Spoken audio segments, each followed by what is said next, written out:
na América Portuguesa e na América Espanhola. Mas são poucos que a gente vai trabalhar. Não vamos pegar todos os movimentos, não tem necessidade. O que interessa é a gente entender o conceito, de fato, dessas revoltas. Tá?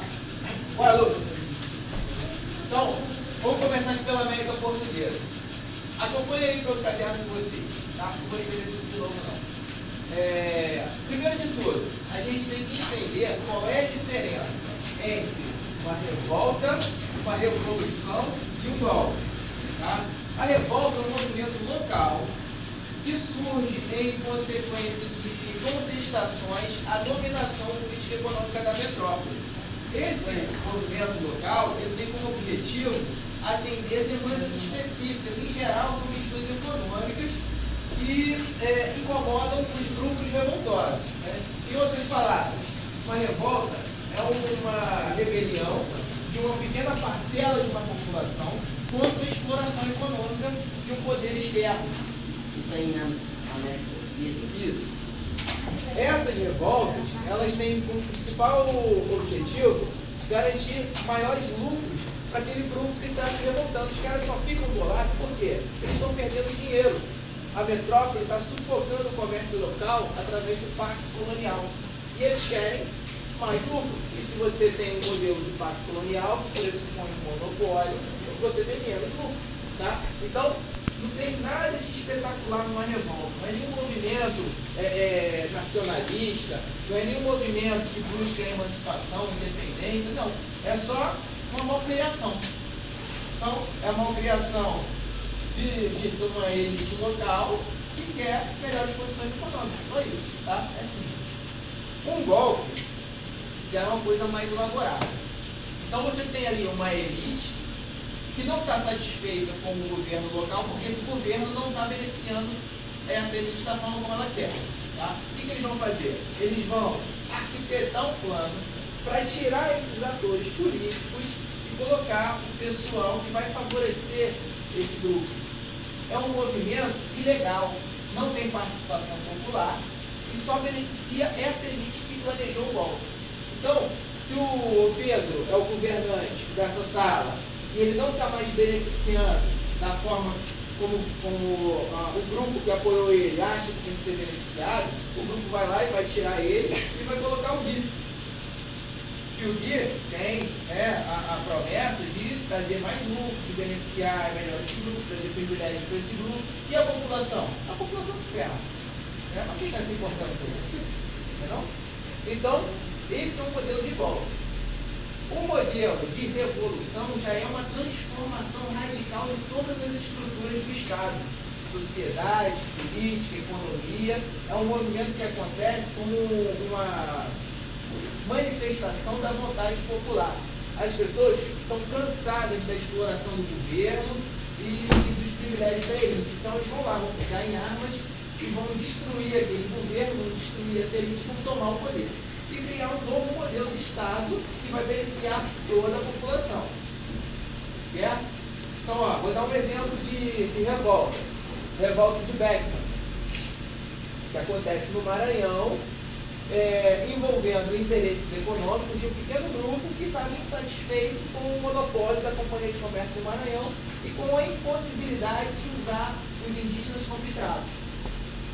É uma coisa de escala nacional? Sim ou não? Não. Propõe a independência do Maranhão? Não. Tem um fator ideológico por trás? Não. É só uma malcriação. Certo? Igual o Lucas faz. Ou o Nakashima, quando o Lucas não paga o estrogonofe para ele. Então, isso é uma revolta. Agora, um golpe. Vou dar um exemplo de um golpe. Golpe cívico-militar de 1964 no Brasil. A gente tinha um presidente eleito, ele foi retirado do poder por vias ilegais pelos militares e parte da sociedade civil, a elite, né? Para quê? Para trazer um modelo político que beneficiasse esses militares e essa elite da sociedade civil, certo? O povo escolheu, sei lá, votou para ter um governo militar, ditatorial? Não. Então é golpe. Tá? Trouxe benefício para o povo? Não. É golpe. Agora, uma revolução, por exemplo, a Revolução Francesa. O povo estava de saco cheio de ser explorado. diferença entre revolução e Golpe e revolta. O povo estava de saco cheio de ser explorado, de pagar impostos, de ter que sustentar o clero e a nobreza. E aí foram lá, se revoltaram, tomaram conta do poder e transformaram aquele Estado num outro modelo. Então deixou de ser uma monarquia absolutista, passou a ser uma monarquia constitucional. Depois se tornou uma república, né? Passou a ter uma constituição, onde a propriedade privada era defendida, onde você tinha direitos iguais para todos os cidadãos, onde você tinha um sistema de votação, primeiro censitário, depois universal, certo? Então muda tudo. A sociedade deixa de ter privilegiados, porque estão todos iguais agora perante a lei. Todo mundo tem direitos e deveres. Isso é uma revolução. Entenderam? Sim? Sim. Então vamos lá. Aqui, ó, na América Portuguesa, o que nós vamos ter? Dois tipos diferentes de movimentos. Os movimentos nativistas e os movimentos separatistas. Isso é muito fácil, gente. Separação é o quê? O nome já diz. Separar a colônia da metrópole. Ou seja, é uma independência. Certo? Nativista já é um movimento local, nativo ali do localzinho, que significa uma revolta por questões pequenas, geralmente econômicas. Dentre as revoltas nativistas que a gente vai trabalhar, a gente tem a revolta de Beckman, que acontece no Maranhão, já expliquei para vocês agora. Era um grupo que estava insatisfeito com o monopólio da Companhia de Comércio do Maranhão, porque só essa companhia lucrava. Os produtores locais, os comerciantes locais, não tinham uma margem de lucro muito grande, porque estava tudo dominado pela Companhia de Comércio do Maranhão. E eles queriam fazer parte desse mercado, eles queriam morder uma fatia desse bolo. Tá? Então eles se revoltavam contra isso. Outro fator, eles queriam usar a mão de obra escrava indígena, mas no Maranhão, assim como no resto da colônia portuguesa, a gente tem a atuação da Companhia de Jesus, que são os jesuítas, que não queriam deixar os indígenas serem escravizados, porque era uma determinação da Igreja Católica. E aí, ó, esses revoltosos vão lutar contra os jesuítas. Eram inimigos dos jesuítas, tá? Porque os jesuítas estavam lá, catequizando os indígenas, que na verdade não era nem um benefício para o indígena, tá? Era mais um tipo de violência. E eles estavam tirando do indígena sua raiz cultural e impondo o modelo cultural europeu, certo? E os revoltosos queriam usar essa mão de obra no modelo escravista. Beleza? Fácil, né? Tranquilo? Boa dúvida? Então vamos lá para outra. A Guerra dos Emboabas já é um conflito por regiões auríferas. Então, quando os bandeirantes, né, que eram mercenários, geralmente mestiços de branco com isso, rompem a linha imaginária do Tratado de Tordesilhas, né? Então a gente tem lá o estabelecimento de uma linha que vai dividir o território entre Portugal e Espanha, certo? Daqui para cá seria tudo da Espanha. Esses bandeirantes vão adentrar o que nós chamamos de sertões para conquistar determinados objetivos. E a gente tem três tipos de bandeirantismo: o de prospecção, que é esse bandeirantismo que visa descobrir zonas auríferas e lugares com pedras preciosas; o bandeirantismo de apresamento, persecutório, né, de apresamento, que é aquele que busca escravos indígenas; e a servidão de contrato, que são aqueles mercenários bandeirantes que vão capturar negros fugidos das senzalas, vão destruir quilombos, destruir aldeias indígenas que são hostis ao colonizador, certo? Então, esse tipo de bandeirantismo vai chegar ali no meio do sertão do Cerrado brasileiro, ali naquela zona do centro-oeste, Minas Gerais, Goiás, Mato Grosso, e ali eles vão descobrir pedras preciosas e...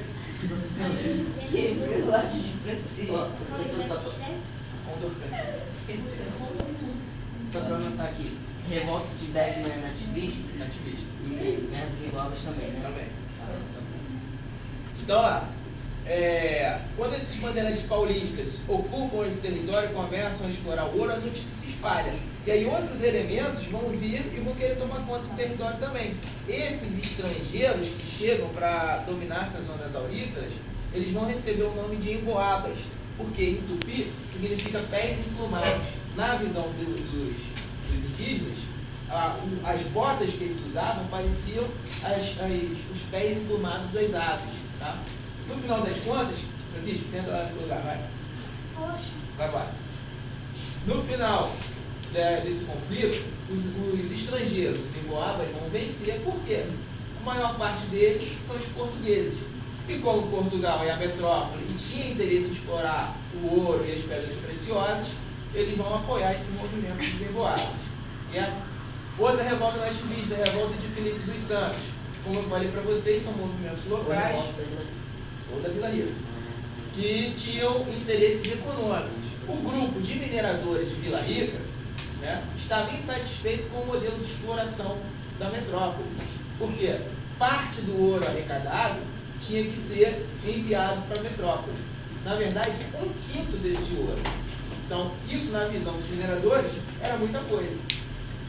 Caso você não pagasse esse 1/5 e ficasse acumulando dívidas, no final você tinha lá um grupo de agentes da metrópole que iria resgatar essa dívida. Essa ação era chamada de derrama. Então era uma ação violenta que chegava na casa dos caloteiros, tipo Francisco, e pegava tudo de valor que ele tinha. Ah, não tem nada, então leva ele. Não vale muita coisa, mas leva. E contra. Certo? Alguma dúvida, galera? Não, os motivos é ponto quinto, ponto aqui, Rafael. Derrama. É que eu derramo, se você quiser falar. É a cobrança dos caloteiros. Parece chuteira da Então, é igual, ó, quando o Rafael está devendo para o agiota. Aí ele quer dar um calote no agiota. O agiota vai lá e vai fazer o que com o Rafael? Vai arrebentar com ele, né?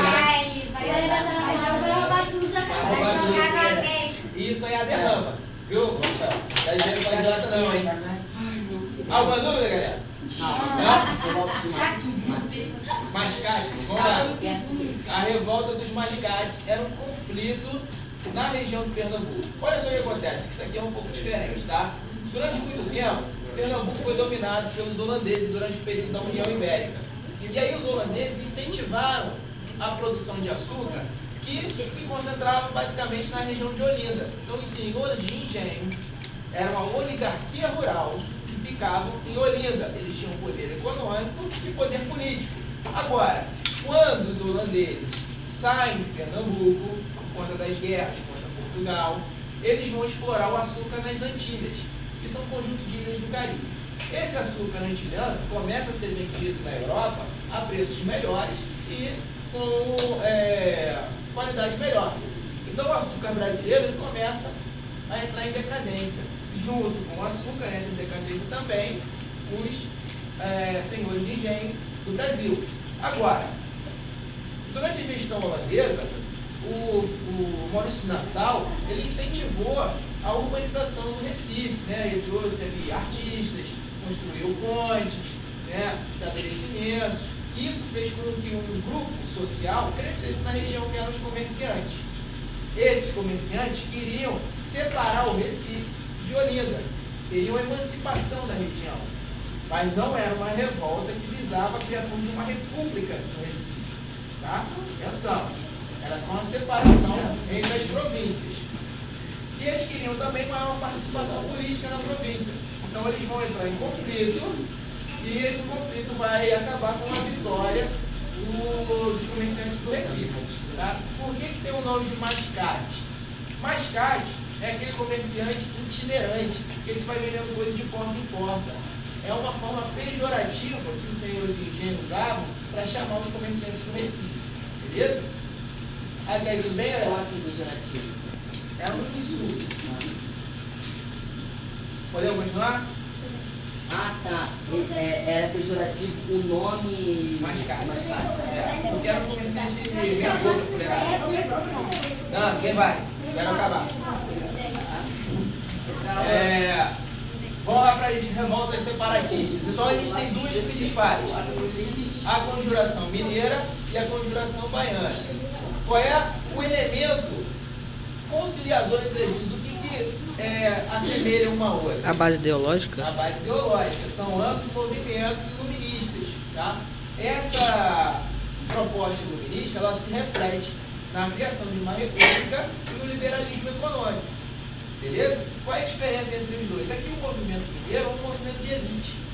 Então a elite dos mineiros queria essa separação da metrópole porque eles estavam cansados também do modelo de imposto cobrado pela metrópole, dos abusos da metrópole. Então eles queriam essa emancipação. Por ser um movimento de elite, que tinha lá de Minas, eles vão ser a favor ou contra o fim da escravidão? A favor? Contra. Ele não é mais trabalhar na mina. Então, é um movimento que, na verdade, eles nem tocam no assunto da escravidão. Então, como quem cala consente, eles preferem manter o regime escravista. Já o movimento baiano é composto por todas as camadas da população. Na sua maioria, negros alforriados, tá? E negros ainda escravos. Esse grupo, né, de populares vai propor a criação de uma república igualitária, onde tenha fim o racismo e os preconceitos de gênero. Tá? Por ser um movimento popular, de maior parte de negros alforriados, é um movimento, portanto, a favor da abolição. Então, ele era pelo fim da escravidão. Certo? Então, essa é a principal diferença. Era um movimento de elite que buscava, ô Francisco, senta no lugar, que buscava manter a escravidão, e o outro é um movimento popular que visava a abolição do regime escravocrata. Beleza? Alguma dúvida? Isso. Então vamos aqui, ó, para as revoltas da colônia espanhola. Veja só, galera. A estrutura social da colônia espanhola é dividida da seguinte maneira. Você tem lá a elite política, que são os chapetones. Esses aqui são espanhóis. Eles vêm a mando do rei da Espanha para ocupar cargos de vice-rei e capitães gerais. Então é quem manda. É a força política metropolitana na colônia. Esse grupo, quando chegar aqui, vai ter filhinho. Né? Então os filhos desses espanhóis, nascidos na América, são os crioulos. Os crioulos não têm cargo político, porque eles não nasceram na Espanha. Tá? Mas eles são a elite econômica porque são filhos dos ricos. Beleza? Sendo filhos de ricos, eles vão ser aquela elite educada nas universidades, tanto da colônia, Universidade de Lima, por exemplo, no Peru, quanto na Espanha. Salamanca, Coimbra, Portugal, Paris, Bolonha, na Itália. Tá? Então eles vão estudar lá. O período que eles estudam é o período que coincide com o avanço do iluminismo. Então eles voltam para a colônia cheios das ideias iluministas. Então eles são defensores do modelo republicano, do liberalismo econômico. Então eles são contra o pacto colonial, por exemplo. Porque o pacto colonial pressupõe um monopólio. Só quem lucra com o monopólio do pacto colonial é a metrópole. Lembra aquele conceito que eu falei para vocês? Ó? Colônia vende a matéria-prima da metrópole e só pode comprar o manufaturado da metrópole. Quem é que está lucrando aqui? Metrópole. Isso é o pacto colonial. Então, os iluministas e os crioulos que estudaram nas universidades com ideias iluministas, eles voltam pensando no modelo liberal, do Adam Smith, lei da oferta e procura. Não pode ter monopólio, eles têm que ter liberdade para comercializar com outras regiões. E assim, a margem de lucro deles aumenta. Certo? Então, abaixo dos crioulos, nós temos os mestiços, aqueles elementos que são resultado da união de indígenas com brancos. Abaixo deles, os indígenas, que são a força da mão de obra explorada na América Espanhola. Temos também escravidão africana? Temos, mas em menor índice do que a força de trabalho indígena. Como que é a exploração dessa mão de obra? Os espanhóis são muito malandros, tá? Eles vão perceber que aqui na região andina, por exemplo, né, Peru, Chile, Equador, Bolívia, já existe um modelo de exploração de mão de obra que é a mica. Como que era isso? Você tem lá, ó, o líder da civilização, que é o Inca. Esse Inca cobra tributos das comunidades agrícolas que são dominadas por ele.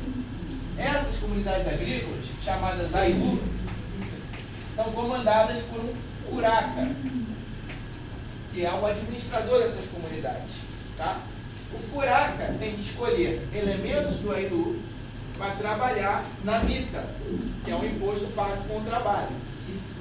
Então, os escolhidos pelo curaca vão trabalhar nas grandes obras do Inca, construção de estradas, templos, palácios, tá? Depois de um tempo, eles voltam para o seu Ainu. Então, é um trabalho temporário, para cumprir um tributo, com força da mão de obra. Não é pago com dinheiro, com produto nem com dinheiro. Trabalho, beleza? Então, o que os espanhóis vão fazer? Sabendo que os indígenas já estão acostumados a se submeter a esse tributo, eles vão manter esse nome e vão continuar explorando essa mão de obra. Na cabeça do curaca, é como se tivesse substituído o Inca. Sai o Inca verdadeiro e entra o espanhol como líder daquele grupo, dominador, certo? E aí você tem que pagar os tributos, em gênero e em trabalho. E aí esse curaca vai enviar os indígenas do Ainu para trabalhar na mita espanhola. A diferença é que o indígena que vai trabalhar na mita espanhola ele não vai construir estradas, nem palácios, nem templos. Ele vai trabalhar nas minas, em especial nas minas de prata, como na região de Potosí, na Bolívia. E esse trabalho nas minas de prata não vai ser temporário, porque o sujeito ele vai ficar preso por dívidas. Então vai ser uma servidão forçada, um trabalho permanente. Então imagina que o Hugo está lá trabalhando na mina, mas ele precisa se alimentar, ele precisa dormir, precisa ter roupa para vestir. E ele vai comprar isso tudo onde? Na lojinha do dono da mina, que é o Pietro. Pietro, o Hugo tem dinheiro? Não. Então Pietro, no amor, na caridade, deixa o cara comprar no fiado, anota só o nomezinho dele lá. Só que malandramente, o Pietro vai cobrar o quíntuplo do valor do produto. Então, o Hugo, no final do mês, vai estar devendo mais do que ele gerou de renda trabalhando. Então, o Pietro vai falar assim, meu irmão, você está me devendo ainda aí mais tanto. Então, você vai ter que continuar mais um mês trabalhando. Nesse um mês, ele continua comendo, vestindo, dormindo e devendo para o Pietro. Então, essa dívida vai só aumentando. E não há nada que o Hugo faça que consiga saldar essa dívida. Então, essa é uma forma de servidão forçada usada pelo espanhol que vai descaracterizar a mita e vai transformar esse sistema de tributo em um sistema de exploração forçada na mão de obra. Beleza? Entendido? Entendeu o que? Outro sistema é a encomenda, que vai ser uma troca de trabalho por catequese. Olha que beleza. Né? Então você trabalhou na fazenda, trabalhou na mina, e em troca você vai receber a catequese. Negociação, né não? Claro que não, né? Então o indígena, ele não quer saber da catequese. Né? Na verdade é uma dupla violência, porque além de ter sua mão de obra explorada, ele ainda está sendo, ele ainda está passando por um processo de violência cultural, porque o europeu está forçando esse indígena a abandonar suas raízes culturais e adotar uma cultura estrangeira. Tá? Com a desculpa de que, não, agora sua alma está salva. Não faz o menor sentido na cabeça do indígena, né? Mas isso daqui é uma forma de garantir para a Igreja Católica que esse indígena, ele não era escravo. Afinal de contas, ele estava trabalhando em troca de receber a catequese. E por que eles tinham que fazer isso? Porque a Igreja Católica não permitia a escravidão indígena. Então os espanhóis arrumavam mecanismos para explorar a mão de obra sem dizer que era escravidão. Mas na verdade era. Entendeu como é que funciona? É uma malandragem. Entendeu, Pedro? Ó, de uma forma geral, todas essas revoltas coloniais na América Espanhola vão ter a participação do povo, indígenas e mestiços, e dos crioulos. Por quê? O povo estava cansado de ser explorado e estava cansado de pagar impostos. Tá? Então eles se revoltavam para poder assumir uma independência na sua região e parar de ser explorado pela metrópole. Os crioulos, por sua vez, voltaram da Europa cheios das ideias iluministas e estavam cansados de ter que perder dinheiro por conta do pacto colonial. E eles também queriam participar da política colonial. Tá? De que forma eles conseguiriam participar da política? Rompendo com o domínio metropolitano. Que aí você teria uma região independente e eles poderiam assumir o controle político daquela região. Beleza? Então, ó, essa associação vai acontecer em quase todas as revoltas, até não acontecer mais. Como que funciona isso? Então, os crioulos vão se aproveitar da revolta popular e vão incentivar esses movimentos, esses levantes. Vai chegar um momento que os crioulos vão perceber que a população está ganhando protagonismo no movimento. E esse movimento está ficando cada vez mais radical. E eles começam a ficar com medo de perder seus privilégios, sua posição de destaque na sociedade. E aí, eles viram casados. Eles deixam de apoiar o povo e passam a se associar à autoridade metropolitana. E aí, junto com a metrópole, eles vão massacrar o povo e a situação colonial permanece. Eles vão conseguir o que eles queriam? Não. Mas também não vão perder seus privilégios. Entenderam como é que funciona? Eles vão até onde dá. Se rolar, beleza. A independência. Mas quando eles percebem que a independência vai trazer mais benefícios para o povo do que para eles, aí eles vão trair o povo e vão se associar à metrópole. É sempre assim. Tá? Ele trouxe dois exemplos. Primeiro, o movimento comuneiro, que acontece na Gran Colômbia, que é justamente essa associação entre população e crioulos para a criação de um modelo republicano, né, chamado El Comum, até que eles rompem com essa associação por medo de perder seus privilégios e se aliam à metrópole. Então esse movimento não vai dar em nada. Beleza? E o mais importante, que é a rebelião de Tupac Amaru. Agora presta atenção, galera. Esse aqui tem um elemento que não vem nos outros.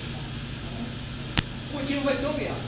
População cansada da mita, cansada da encomenda, cansada dos tributos, se revolta. Os crioulos incentivam essa revolta porque eles querem ter poder político e querem aumentar sua margem de lucro, acabando com o pacto colonial.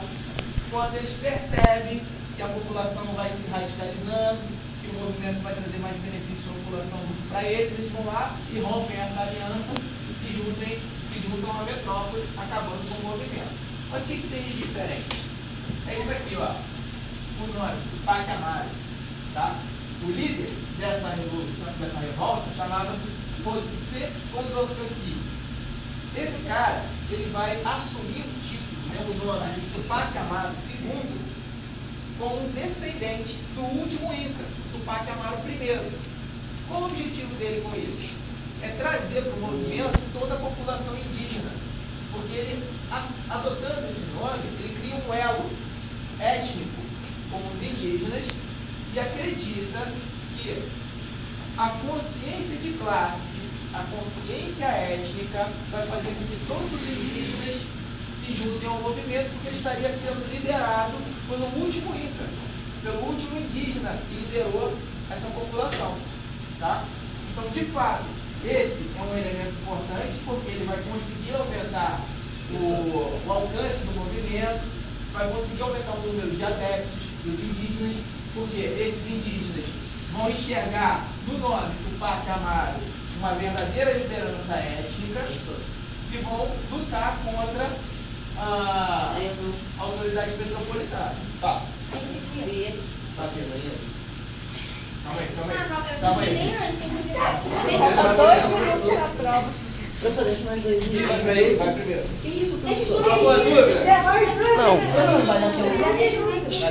Exploração do trabalho, a exploração do trabalho. Meu Deus! Calma, eu vou jogar no lixo. Meu Deus! Eu vou jogar no lixo. Exploração do trabalho. Eu vou jogar no lixo. Exploração, meu Deus! Exploração do trabalho. A exploração do trabalho.